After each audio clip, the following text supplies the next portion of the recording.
Hello, my name is Saeed Abbas, and today me and my associate from my group, Zane, will be presenting the ENG 3000 project on behalf of JOSC Incorporations. Our case will focus on the General Motors faculty ignition switch. Case overview.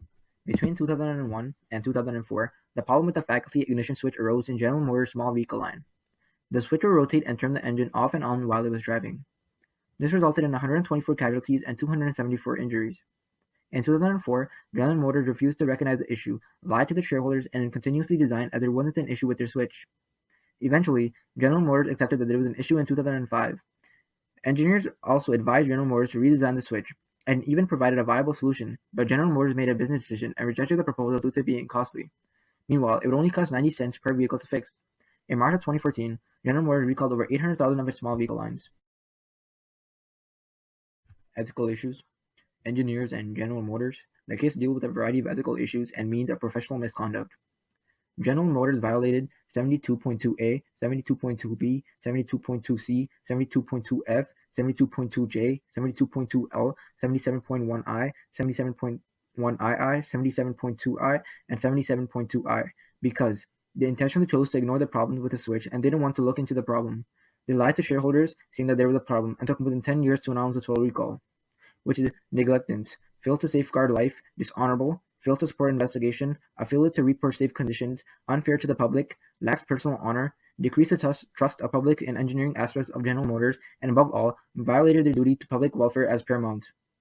The group of engineers, including Altman and DeGorigo, performed the same act towards professional misconduct, but violated 77.2 III because they changed parts without reporting it, failed to report the problem to the governing body once General Motors ignored the solutions and pleas. By doing so, they still put the public in danger, were disloyal to themselves and profession, and failed to properly report the problem to the governing body. EGAD. Hypothetically, when performing an EGAD analysis, by generating alternatives, some possible not necessary correctly actions would be initially to do nothing about the situation and accept countless lawsuits, which still violates every aspect of 72 and 77, or for engineers to fix the switch but not report. This still violates 72.2b, 72.2c, 72.2j, 72.2l, and 77.1i, 77.1ii, 77.1iii, 77.2i, 77.2ii, because there's a failure to report the problem and still puts people's lives in danger. Or, engineers could fix the switch and report the problem to their corresponding regulating body, which consists of no violations. Eventually, the resulting decision would be to report the issue and fix the switch, because the public would be aware of the problem and will be safe. Actuality. In reality, the engineers did not truly comply with the ethical standards set through regulation.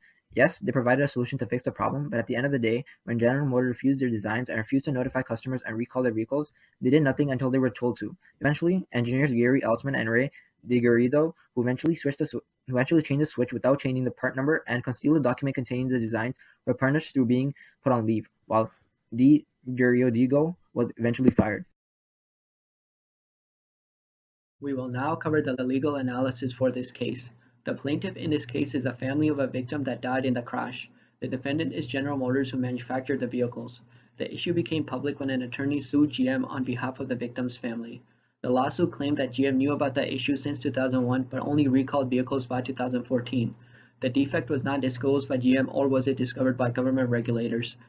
A large number of cases were also filed after the recall in 2014, claiming the faulty switch either caused injury or death.